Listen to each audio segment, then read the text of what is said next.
ang malipot nga kasaysayan sang Biblia sa Katoliko nga perspektibo.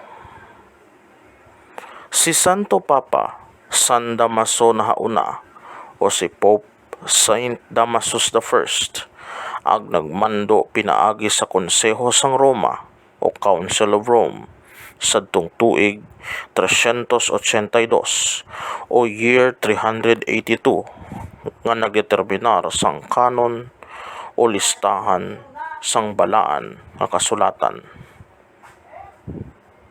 Si San Jeronimo o si Saint Jerome amo ang naglubad sang Biblia sa pulong nga Latin nagikan sa 3 ka mga lingwahe nga amo ang Hebreo o Hebrew, Aramaiko,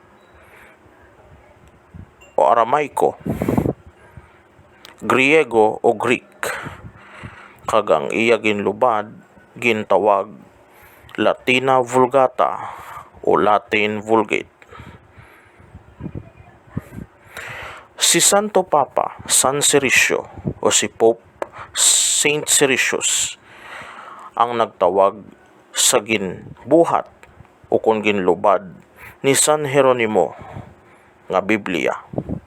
Siya man ang orihinal nga tawo nga nagtawag sang hinimuan ni Saint Jerome o ni San Jeronimo nga Biblia.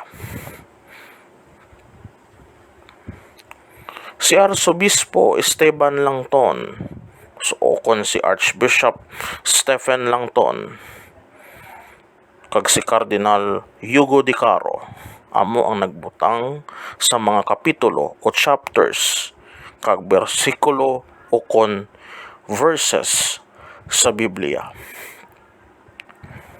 Ining mga tawo nga ini amo ang sa likod sang pagkatukod o kung pagkahimo sang Biblia.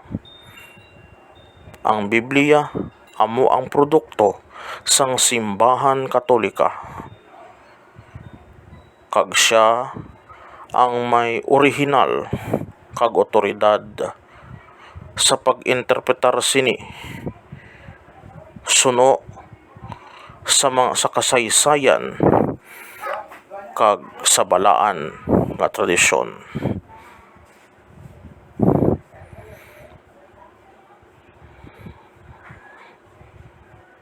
Sa masunod